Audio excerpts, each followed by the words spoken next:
बिस्मिल्लाहिर्रहमानिर्रहीम। अस्सलाम वालेकुम। परवीन के पकवान में खुश आमदीद। आज की वीडियो में मैं आपके साथ शेयर करूंगी शोरबे वाले साबुत चनों की रेसिपी। ये शोरबे वाले साबुत चने बहुत मज़े के बनते हैं। आप इसको रोटी के साथ खाएं, नान के साथ खाएं, पूरी के साथ खाएं या फिर इसको चावलों पे डाल के खाएं। ये हर तरीके से बहुत ही मज़े के लगते हैं। जब भी हम शोरबे वाले चने बाहर से लेके आते हैं तो वो बहुत टेस्टी होते हैं, लेकिन घर पे वैसे नहीं बनते। लेकिन आज मैं इसके अंदर 4 ऐसे मसाले ऐड करूंगी जिसकी वजह से इसका टेस्ट सेम बाहर वाले चनों का होगा।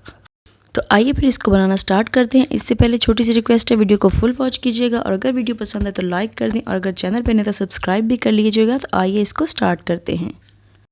सबसे पहले एक कुकर के अंदर मैं 2 मीडियम साइज़ की प्याज चॉप करके डाल दूंगी और इसके अलावा इसके अंदर 1 पाव चने डाल दूंगी, जिसको मैंने बेकिंग सोडा डाल के 1 टीस्पून बेकिंग सोडा डाल के मैंने इसको 2 घंटे पहले भिगो दिया था।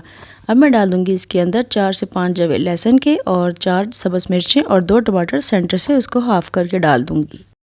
इसके अलावा मैं इसके अंदर ये खड़े गरम मसाले डाल रही हूँ। तेज़पात है, 1 बड़ी इलायची है और 1 टुकड़ा दालचीनी का है और साथ में 1 बादियान का फूल है।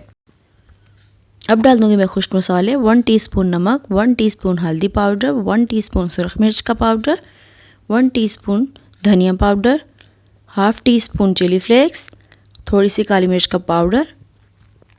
और अब इसके अंदर 3 से 4 ग्लास पानी ऐड करके इसको अच्छी तरह से मिक्स कर दूंगी। मिक्स करने के बाद मैं इसको ढक्कन लगा के 20 मिनट के लिए इसको प्रेशर लगा दूंगी। 20 मिनट के बाद मैं इसको खोलूंगी। अब हम इसके ऊपर से ये जो हमारे टमाटर रखे थे इसके अंदर, मैंने टमाटरों के ऊपर से छिलका इसका रिमूव कर दूंगी। ये आसानी से रिमूव हो जाएगा। और इसके अलावा सब्ज़ मिर्चें और जो खड़े गरम मसाले मैंने इसके अंदर ऐड किए थे वो भी निकाल दूंगी, क्योंकि इसका सारा टेस्ट इसके अंदर आ चुका है। और अब मैं इनको निकाल दूंगी। सारी चीज़ें निकालने के बाद फिर मैं इसको मिक्स करूंगी और इसमें जो पानी है इसको खुश्क करूंगी। अब मैं इसके अंदर ऐड कर दूंगी कुकिंग ऑयल। कुकिंग ऑयल डाल के मैं इसको मिक्स करूंगी और फिर चनों की भुनाई कर लूँगी। देखिए इसके ऊपर ऑयल आ चुका है, मतलब हमारे चने भुन चुके हैं और इसने ऑयल भी छोड़ दिया है। अब मैं इसके अंदर पानी ऐड कर दूंगी। पानी मैं इसके अंदर तकरीबन 3 से 3.5 ग्लास ऐड करूंगी, क्योंकि हमने इसको पानी को ज़्यादा पकाना है। अगर हमारा ये पानी कच्चा रह गया तो ये शोरबा अच्छा नहीं बनेगा, इसलिए हमने इसको ज़्यादा पकाना है।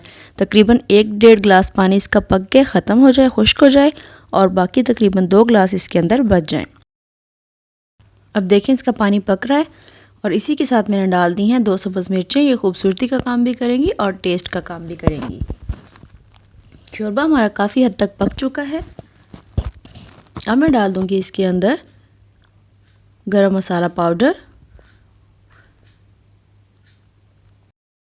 और साथ ही डाल दिया मैंने सब्ज़ धनिया।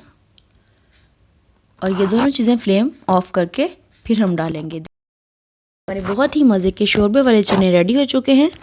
आप भी इस रेसिपी को फॉलो करते हैं, इतने ही मज़े के बहुत टेस्टी शोरबे वाले चने रेडी कर सकते हैं। वीडियो पसंद आई तो लाइक कर दें, चैनल पे नहीं तो सब्सक्राइब कर लें और बेल आइकन को प्रेस कर लें ताकि मेरी आने वाली तमाम वीडियोज़ आप तक पहुँचती रहें। इसी के साथ परवीन के पकवान को दीजिए इजाज़त। अल्लाह हाफिज़।